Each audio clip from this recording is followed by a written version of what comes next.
কত বেলা হলো, ঘুম থেকে ওঠ থেকে শুরু করে এত রাত হলো এখনো ফোন ঘাঁটছিস অব্দি প্রতিটা দিনই কিন্তু আমাদের মা ছাড়া অসম্পূর্ণ। বাড়ি ফিরে মাকে না দেখলে মনের ভেতর যে অস্বস্তি দুশ্চিন্তার সৃষ্টি হয় তা হয়তো অনেক বড় বড় পরীক্ষার রেজাল্ট আউটের সময়ও হয় না। আর যদি প্রশ্ন ওঠে মায়ের জায়গা নিয়ে, মা হোক কিংবা বাবা, কেউই কারোর জায়গা কোনোদিন রিপ্লেস করতে পারবেন। তাদের কন্ট্রিবিউশন আমাদের লাইফে ঠিক কতটা তা হয়তো 10 বার জন্ম নিলেও আমরা শোধ করতে পারবো না। তাই আমি মনে করি প্রতিদিনই মায়েদের দিন, প্রতিদিনই বাবাদের দিন। না মায়ের মতো কেউ বুঝবে, না বাবার মতো কেউ আগলে রাখতে পারবে। তো বিয়ের পর এটা ছিল মা বাবার সাথে আমার ফার্স্ট মাদার্স ডে। লাস্ট 2 বছর তো ছিলামও না, তাই সেইভাবে সেলিব্রেট করাও হয়নি। এইবার আছি, কিন্তু শরীরটা নিজেরও ভালো নয় যে রান্নার দায়িত্বটা আমি নেব পুরোটা।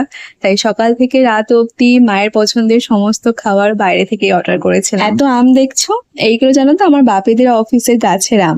প্রচুর গাছ আছে আর প্রচুর আম হয়, একটা গাছের এক এক রকম স্বাদ।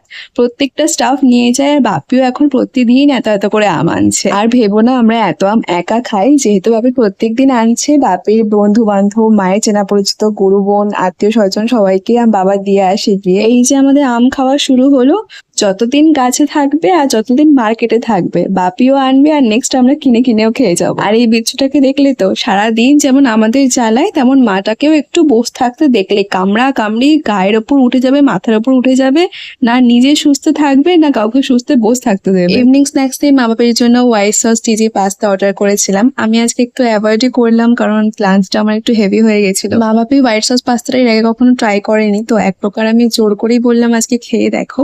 আর নো ডাউটলি খুব ভালো হয়েছিল। মায়ের থেকে আমি একটু টেস্ট করে দেখেছিলাম, সেটা তো আমার রিয়াকশন দেখে বুঝতেই পেরেছি। আর হোয়াইট সস পাস্তাটা এমনি আমার পার্সোনালি খুব ফেভারিট একটা আইটেম। আর ডিনারে মা বাবার জন্য ইডলি আনিয়েছিলাম, যেটা আমাদের বাড়ির সামনে কাকু সেল করে, খুব ভালো টেস্ট অ্যান্ড কোয়ালিটি।